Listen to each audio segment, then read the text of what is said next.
death. Don Trey Hamilton, unarmed. Sandra Bland did nothing wrong. and makes their mother's fight for justice her own.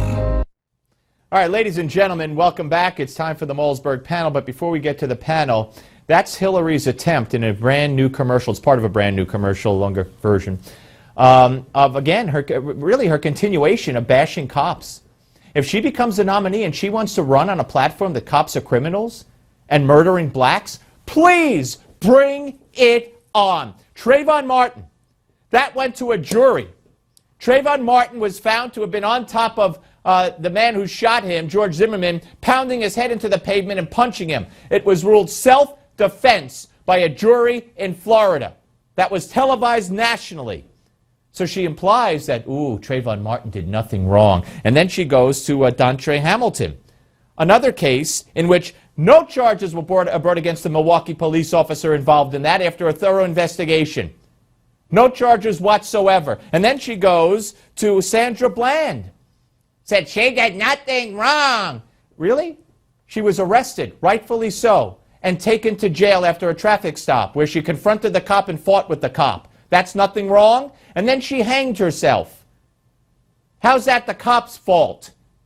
But that's what Hillary wants to do? That's how radical left she wants to go? Bring it on. Now, without any further ado, let's introduce the panel. Jane Velez-Mitchell, founder of JaneUnchained.com, New York Times bestselling author of Addict Nation and Intervention for America, and Seton Motley, founder of Less Government, lessgovernment.org. Check it out. All right, Seton, I mean, this is nothing different than she's been saying on the trail, but if she wants to run like this, fine.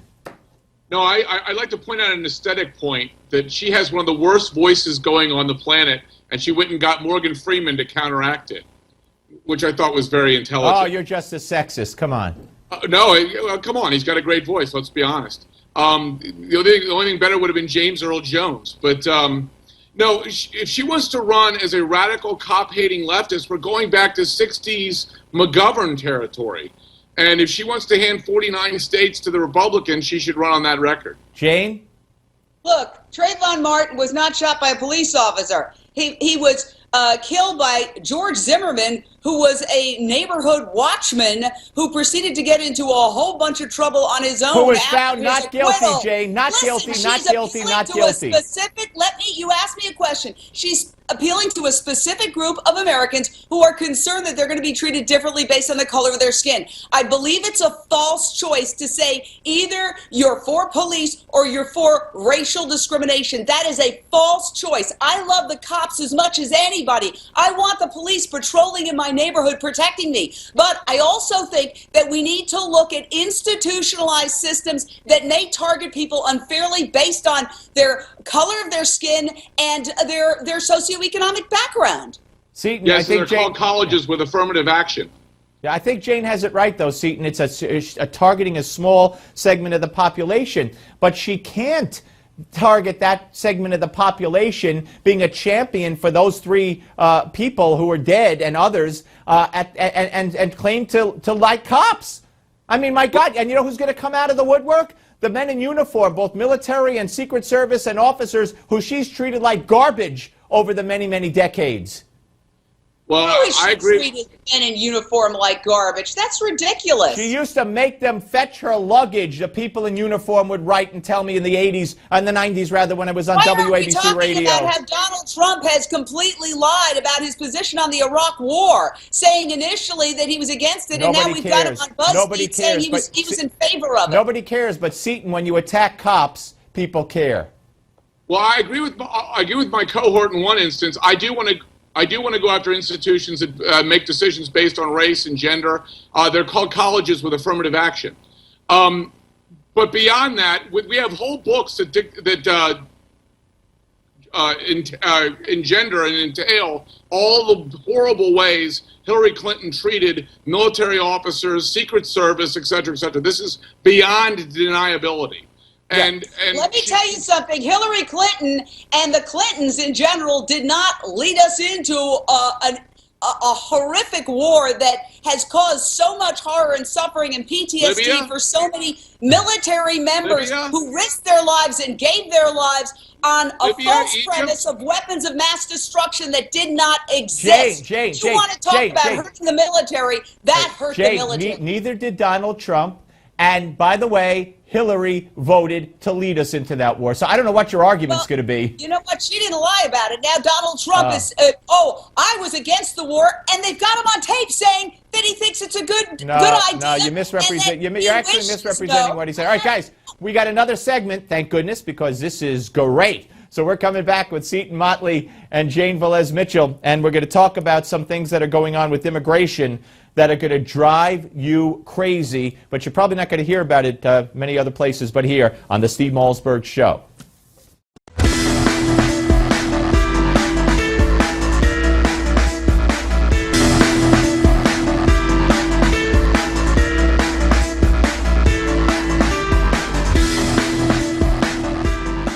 And welcome back. We're rejoined by Jane Velez-Mitchell and Seton Motley on the Malzberg panel. All right, guys, there's a great piece at National Review which talks about the fact that the DOJ, led by the fine Attorney General Loretta Lynch, who many are saying should be Obama's first pick or might be Obama's pick to fill the Supreme Court vacancy, that she is doing everything she can, and the Obama administration is doing everything they can to make sure that non-citizens get to vote in the upcoming election. Couple that with a story in New York, Seton, where the city council is about to take up a bill that would specifically allow illegal aliens to vote.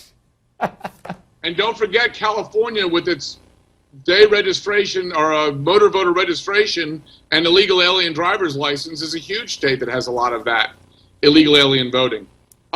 Please, I have to jump in. This is a crock. This is like, let's stop people from breaking into jail. The amount of voter fraud that occurs in the United States is minuscule. It's a crock. It's a false issue.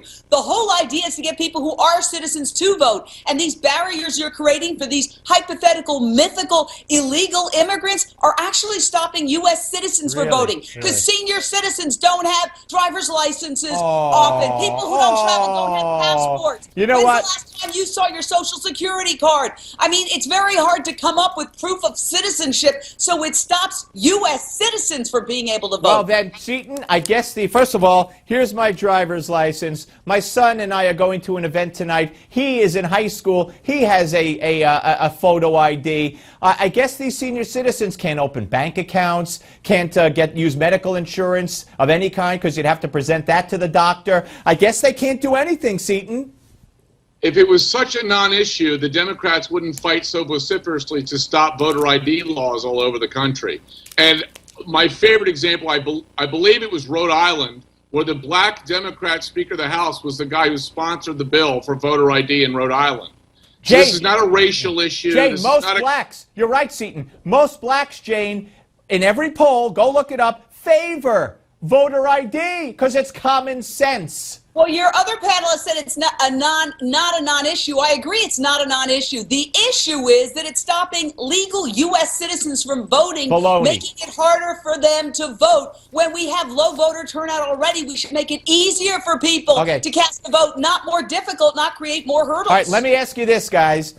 Included in those illegals you want to have vote, Jane, there's a story at the Washington Examiner, nearly 60% of illegal immigrants identified by ICE as criminal threats are not deported and eventually released.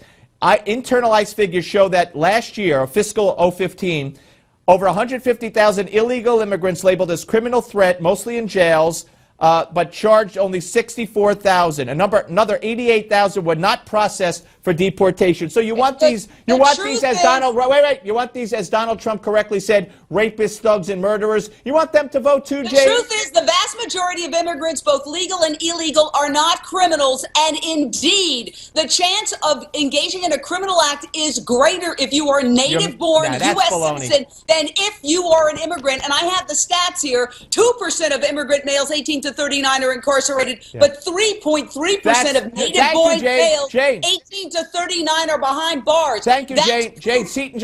Jane just made my point. They're released. They're wandering the streets. That's what this report says. They belong in jail, but they're not. Someone tell Jane that 1/3 of the prison population in California is immigrants. Look, you know what? We're all immigrants. No, So I'm not an let's immigrant. stop No, throwing no, I'm not an immigrant. You're a settler? Oh, wait, like Ann Coulter? You're a settler? I was born here, Jane. Excuse me, Jane. Look at the pictures of people who came here in the 1900s. Jane, they didn't look like they came over on the Mayflower. Jane, I was born here. I'm not an immigrant. My grandparents were immigrants. I'm not an immigrant. Sorry. Steve, I'm a Native American, too. Were you born here, Jane? Yes, I was Then born. you're not an immigrant either. I don't know what to tell you. I'm very proud of America's immigrant roots. And the only people who were not immigrants are Native-born Americans, Native Americans. I was born here. I was born here. That's all three of us. You're tired, you're hungry, you're poor, you're huddled masses, The Statue of Liberty is not an amendment to the Constitution. From 13 shores. Give these to me. I raise my lamp above the golden door. Jane, don't you read? Jane, the Statue of Liberty is not an amendment to the Constitution. Yeah, but it's there proudly at the gates of America, okay. and everybody should remember their own roots before spitting on current-day immigrants. All right, guys, I got to go, but Seton's grandparents or whoever came here, I dare say, and I know mine, came here legally. They're not criminals. So did mine. They're my not mom criminals. came from Puerto Rico, and my dad came from Ireland. They're not criminals but either. But the immigrants. illegals are criminals. Got to go. Seton Motley, Jane Velez, and they shouldn't be voting. And if they're criminals, they belong in jail or out. Thank you, guys. Give Me 5 is next. Don't miss this one.